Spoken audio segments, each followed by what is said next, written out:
नमस्कार दोस्तों, मैं एस्ट्रोलॉजिस्ट श्री अनूप आज एक और रोमांचक कुंडली विश्लेषण आपके सामने लेके प्रस्तुत हुआ हूँ।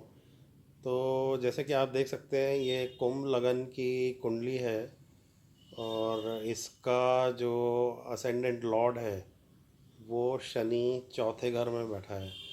तो ये जो हमारे साथ क्लाइंट जुड़े थे, ये सन 2020 की दिसंबर में जुड़े थे और इनके अनेकों प्रश्न थे, जिसमें से एक इनका बहुत ही यूनिक प्रश्न था। वो ये था कि ये अपना घर नहीं खरीद पा रहे हैं, जबकि इनकी जॉब भी बहुत अच्छी है, परिवार का सपोर्ट भी है, जमा पूंजी भी है, लोन भी मिल रहा है। और 3 बार इनके जीवन में ऐसा हो चुका है कि इन्होंने बहुत कोशिश करी है, डील भी फाइनलाइज हो रही थी, पर कहीं ना कहीं कोई ना कोई रुकावट अड़चन आ जाती है, जिसके कारण इनका मनमुटाव हो जाता है और ये घर नहीं खरीद पाते। तो जैसा कि हम जानते हैं कि किसी भी घर किसी भी अगर हमें घर वाहन भूमि किसी का भी अगर हमको विचार करना हो, तो हमें कुंडली के चौथे भाव का विश्लेषण करना होता है, जिसके अंदर भाव भावेश कारक का विश्लेषण करना होता है। तो अगर हम इनके चौथे भाव को देखें, तो वहाँ पे जो असेंडेंट लॉर्ड है शनि, वो बहुत ही स्ट्रॉन्ग होकर विराजमान है। और जैसा कि हम जानते हैं कि जो शनि होता है वो हमारे जीवन में ऑब्स्टिकल्स, परेशानियाँ और डिले पैदा करता है। मतलब अगर कोई भी चीज़ अपने समय से नहीं हो रही, कोई भी चीज़ में डिले हो रहा है, कोई भी चीज़ में अगर कहीं अड़चन आ रही है, तो वो शनि के कारण ही होता है, क्योंकि शनि जो है वो न्यायाधीश है। तो वो कहीं ना कहीं अपने न्याय पालिका लगा कर कहीं ना कहीं अपना न्याय कर रहा होता है और चीज़ों को डिले कराता है।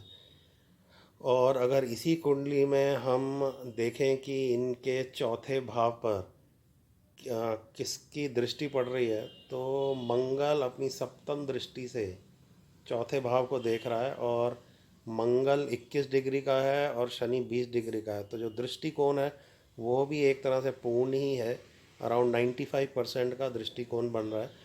और मंगल जबकि बहुत स्ट्रॉन्ग है इस कुंडली में, वो केंद्र का होके और अपने ही घर में बैठ के चौथे घर को देख रहा है, तो उसकी दृष्टि भी काफ़ी तीव्र है।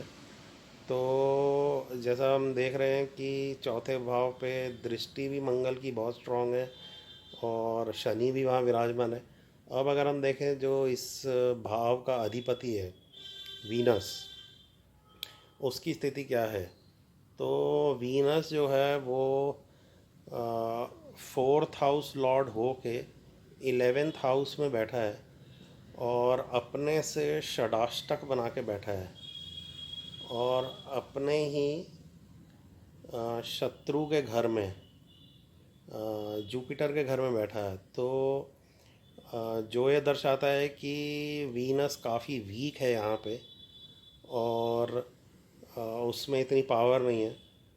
तो जैसा कि हम देख सकते हैं कि इस कुंडली में चौथा घर काफ़ी पीड़ित है, जहाँ पे शनि बैठा है, मंगल उसको देख रहा है बहुत ही अच्छे दृष्टिकोण से, दोनों बहुत ही पावरफुल है।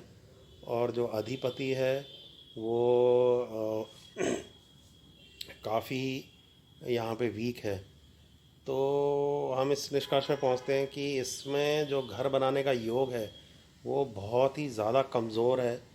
और इस स्थिति में अगर कोई रेमेडी नहीं करी गई, वैदिक रेमेडी नहीं करी गई, तो ये अपने जीवन भर कभी भी घर नहीं बना पाएंगे। तो हमने इनको मंगल से रिलेटेड कई सारी रेमेडीज़ बताई हैं, हनुमान मंदिर जाना और हनुमान चालीसा का पाठ करना और दो चार और बताई हैं। तो अगर ये उनको पूर्ण तरह से करते रहेंगे, तो आशा है कि जब इनकी जो 2022 में राहु में मंगल की जब जब दशा अंतर्दशा आएगी, तब इनका योग थोड़ा बन सकता है अपनी प्रॉपर्टी खरीदने का। नहीं तो ये जीवन भर अपने नाम से प्रॉपर्टी नहीं खरीद पाएंगे, बना पाएंगे। और रेंटेड प्रॉपर्टी में ही रहेंगे। धन्यवाद।